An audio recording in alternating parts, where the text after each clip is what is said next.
Well, the expectations are not so high, given the fact that LASIEC has said that they will not be deploying card readers.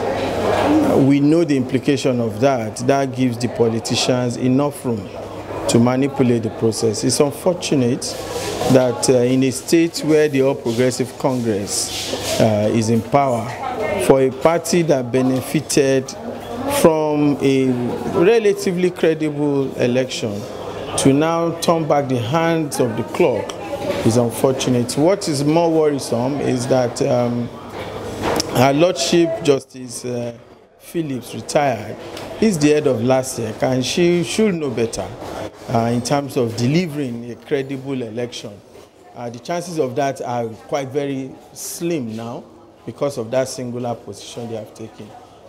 Beyond that, LASIEC as a body has not been able to rise to the challenge of ensuring or insisting on internal democracy by political parties.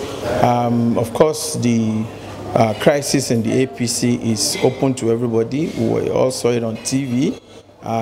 Their convention that was supposed to be a general convention really didn't hold. Of course, so there's a lot of discordant tunes from within that party. There's a lot of discontent being expressed by people who feel aggrieved. What is even more worrisome of the APC in Lagos is that when they know that they were not going to allow for primary election, why did you ask people to go and pay 550,000? It amounts to obtaining by trick. You know, I think there's something kind of criminal in that.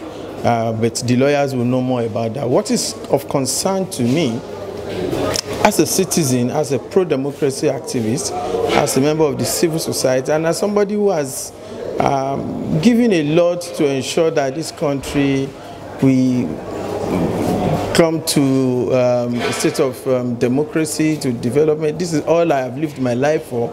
It's important to me that a state like Lagos, which has continued to be the bastion of most positive things, shouldn't take a backseat when it comes to taking democracy to the grassroots. Because Nigerians will continue to be discontent with governance.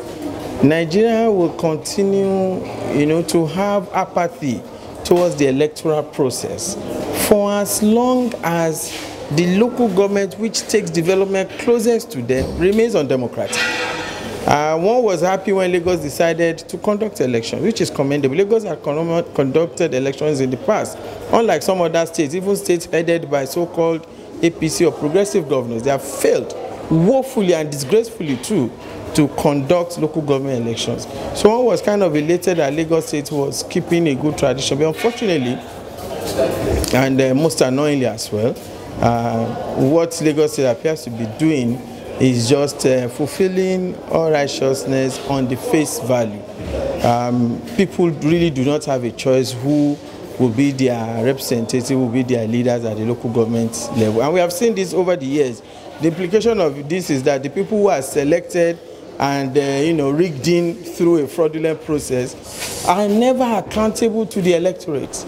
They are never accountable to the citizens. Their accountability is to their godfathers. And we have seen a lot of that. A lot of Lagos money has been siphoned to things that we cannot explain, rather than to development and local government. Why we are not seeing so much crisis in Lagos is because the state is relatively buoyant, and at the state government level, they are trying to reach most parts of the state. In some other states, it's woeful.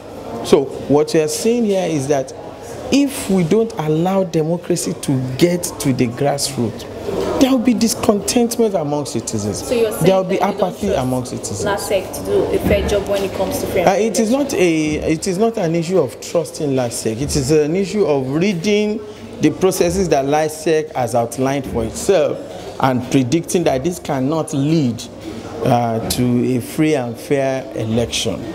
We know that politicians, no matter what you do, they will try to subvert the system. They will try to manipulate the system. So one of the things that happened to us in 2015, which we should be thanking INEC for, is the introduction of the card reader, which took our electoral process a notch more credible. We are not yet there, but I mean, we are a lot better than was in 2011, 2017 and previous ones.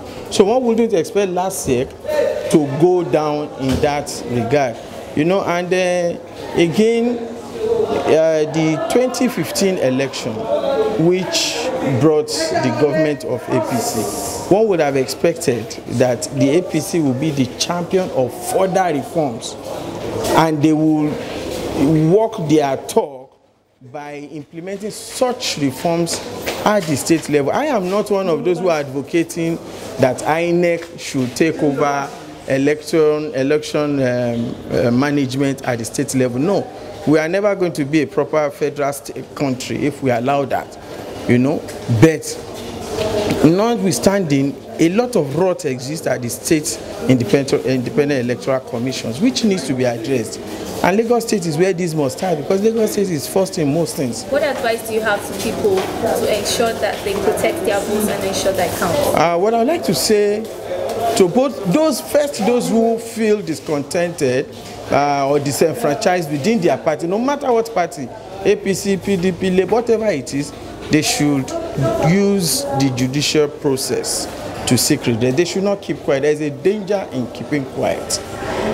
And I think it will be unfair of anybody who feels discontented already to wait till the election is conducted and a winner so-called has emerged, then try to now truncate the process after a lot of money, because aside from the money and time that is wasted, voter apathy is increased, because people will be like, the one I went out to vote, what came out of it? More importantly, to the citizens, residents of Lagos, is that if the elections will hold on the day as scheduled, we should go out and vote. We should protect our vote. How do you protect your vote? When you cast your vote, you wait around and take the results for your area and report the result for your area appropriately.